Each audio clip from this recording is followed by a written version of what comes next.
Good morning again, children. Good morning again, sir. So today we will start maxima and minima.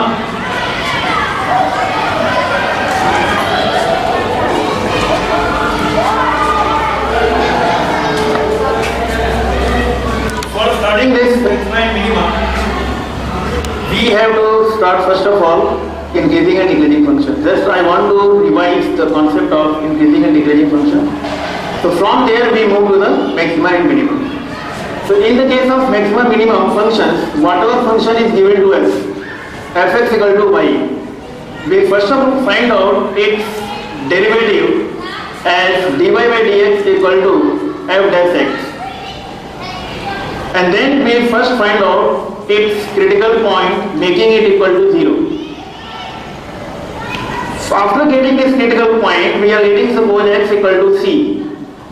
Then f dash x, we put the value of xc. If it is greater than 0, then your function will be increasing. If f dash x equal to c, it is less than 0, then our function is decreasing.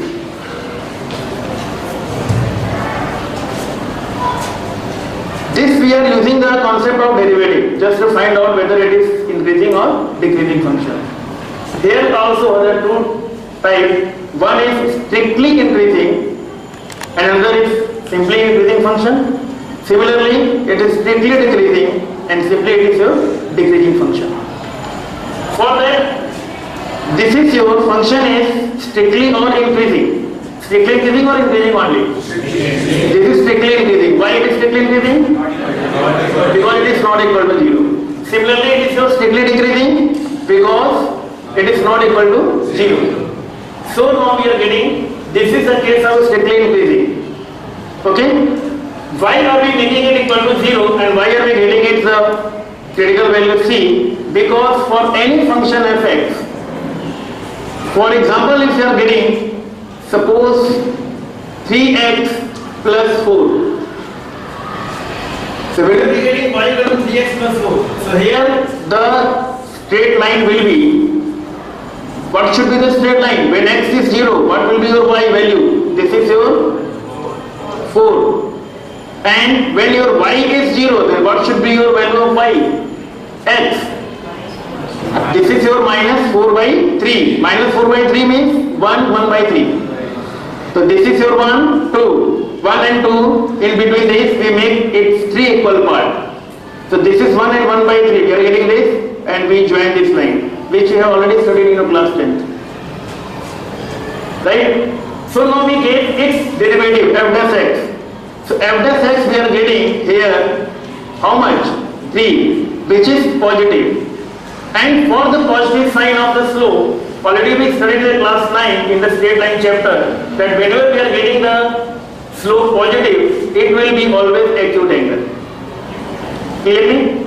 And when we are getting the another line 3x plus 4y equal to suppose 12. So 4y we are getting minus 3x plus 12. So the value of y, it is minus 3 by 4 x plus 3. Here we are getting the slope negative. And when we are getting the slope negative, it means we are getting the obtuse angle. Right? So whenever we are getting the acute angle, our function will be always increasing because as we are moving to the x-axis, the value of y is also increasing. The simple way, if you have to understand about the increasing or decreasing function, as our number, we are moving on the number line on x-axis from 0 to the right hand side, the value will be also increasing from 0 to the upward. So as x increases, y also increasing. That is an increasing function. And when x increases and y decreasing, that is a decreasing function. When we are plotting this line, so what you will get this line? Here we are getting this line x and this we are getting y. So when we are putting x 0, what should be the y? 3. And when we are putting y 0, then what will be the x? 4. So x0, y3 means 1, 2, 3. And here when y0 then x4, 1, 2, 3, 4. So we are getting this line. So at the 0, origin of the x-axis, our y is the maximum, that is your 3. And as we are moving to the x-axis, its value is decreasing. So we are moving on x-axis and the value of y is decreasing. That is the concept of your decreasing function. That already I have explained. That simply I have revised it. As a rough idea, this is your increasing and decreasing function, or you can say by the instructions if you have to find out looking the graph that we will do for finding out increasing or the decreasing function. Is it clear till now yet? Any problem? Now we have to use the same to find out increasing and decreasing functions using the derivative. For using the derivative, if any function is given as a y equal to linear equations 3x plus 4 or y equal to x square, that is a quadratic polynomial, or y equal to sin x as a trigonometric function. First of all, we differentiate the given function. After finding out its differentiation, we make it equal to 0. And when we are making it equal to 0, when slope is 0, what about its tangent? What you will say about its tangent? That is a parallel to the x-axis. Okay, so at the parallel to the x-axis, we are finding out simply its critical point. Means, if we are getting another example,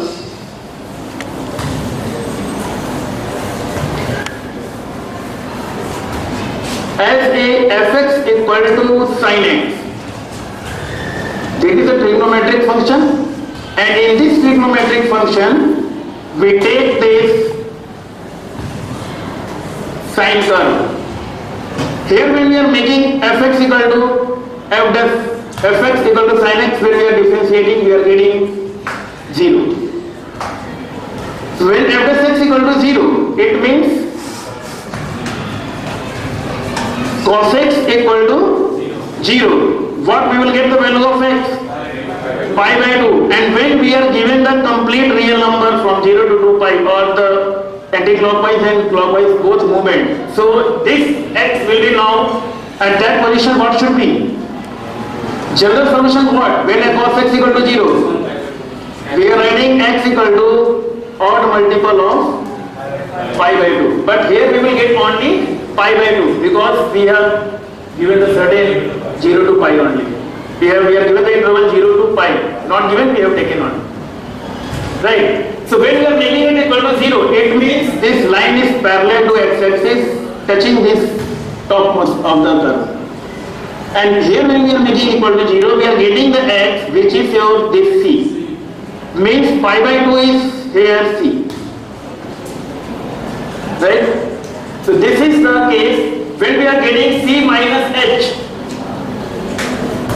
When we are finding out this differentiation, so basically we are finding out the tangent at this curve.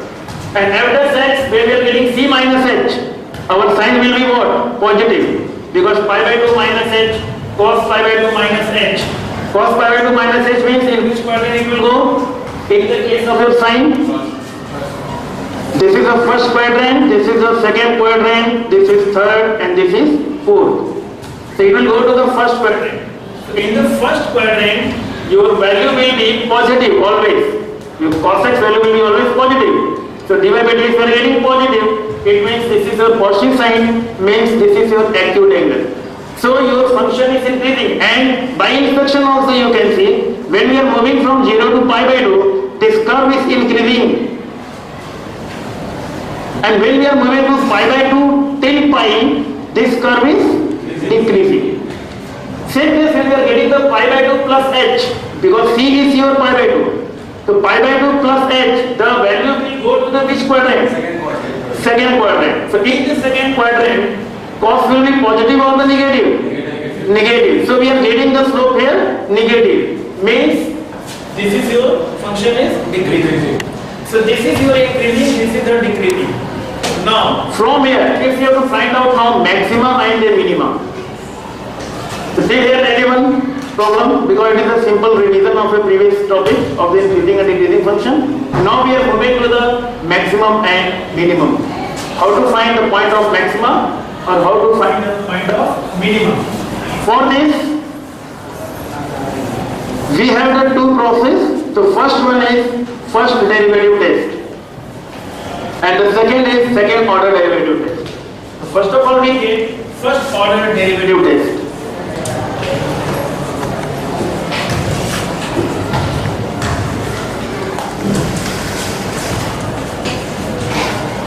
In this case, first order derivative test, the same function we consider fx equal to sin x, and we find out its f dash x cos x. Same way we will do this for finding out critical point. F dash x equal to 0, cos x equal to 0, we get x equal to pi by 2. And this fx sin x, we are taking the interval of 0 to pi. Okay. So for 0 to pi, we are getting from pi by 2, that's a critical point. Now we consider pi by 2 minus h. What is h? This is your infinitesimally small value. This small h is a very small value, which is very much nearest to the point C. I mean, it is pi by 2, very near. If you are getting this near, that is also true for very much clear, very much near to the point C.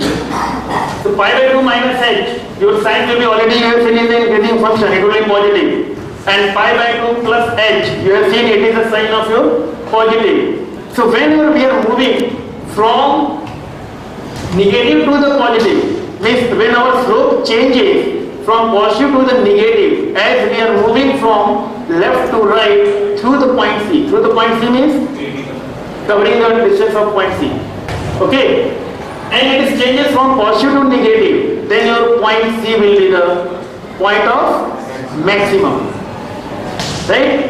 And when its sign changes from negative to the positive, then your C is the point of minima. Means dy by dx, if we are getting for the C minus h, and this sign we are getting greater than 0, that is positive, and dy by dx, if we are getting C plus h, and that is your less than 0,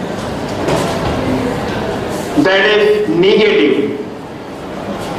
So what do we see in the first case from 0 to pi? Dy by dx from C minus h to C plus h through C, your dy by dx at C minus h changes sign from positive to negative. Okay. So dy by dx, C minus h changes sign, means slope is changing sign from positive to negative, then your point C is a point of maximum. Similarly, when we are getting the interval, same function fx equal to sin x from pi to 2 pi. From pi to 2 pi. Here maybe we have to find out the critical point f dash x equal to cos x, that is 0. So what you will get here, the value of x? That is 3 pi by 2. And this 3 pi by 2. Now from here it is a critical point. We find out 3 pi by 2 minus h to 3 pi by 2 plus h. Through the point 3 pi by 2. So slope of dy by dx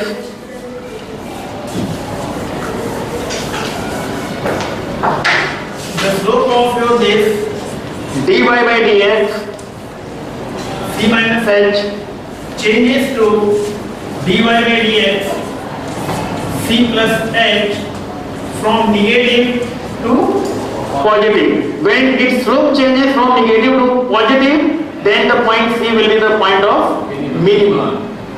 And when we are putting this point C in the given function fx, then that is the maximum value.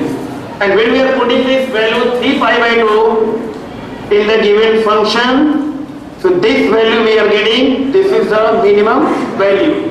What value you will get here as a maximum? This is plus 1, and here we are getting the minus. Is it clear? Yes. That is the case of your first derivative test. Same case when we have to find out by the second order derivative test. So in the case of second order derivative test, we are taking the same example. Y equal to sin x. So this y equal to sin x will differentiate dy by dx, and we are getting the cos x. Similarly, again dy by dx equal to 0. For finding out its critical point, we are getting this x equal to suppose c. So please write on this. For the second order derivative test,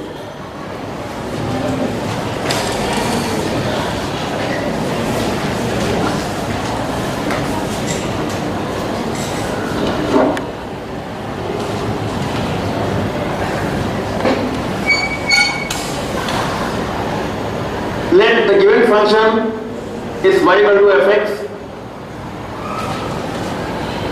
Let the given function is y equal to fx. So first step, we find dy by dx. The first step, we find dy by dx and we make it equal to 0 for finding or stationary point, whatever. So we are getting x equal to c. Then second step, we do the second order derivative d2y by dx2.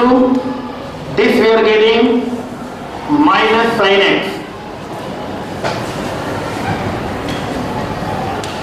Okay, and we are putting this value d2y upon dx2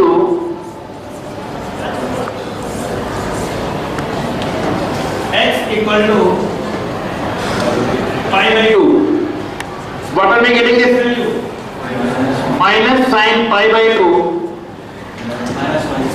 This will be your minus 1, means that is less than 0. If our second order derivative test we are getting less than 0, d2 pi by dx2 is less than 0, then x equal to pi by 2 is the point of maximum.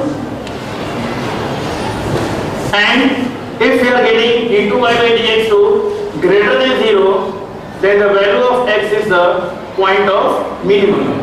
So here second order derivative we are getting is less than 0 or negative, then we are getting the maximum point, the point of maximum, and when we are getting this d2 by dx2 greater than 0, then we are getting the point of minimum.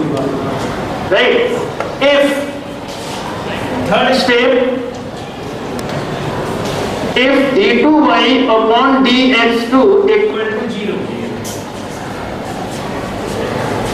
then maximum students write neither maximum nor minimum, but we will not write neither maximum nor minimum. We move to the first derivative test, and from their first derivative test we decide whether it is maximum or it is your minimum. Is it clear to everyone? Any problem? So this is the cases of your maximum and the minimum. Thank you everyone.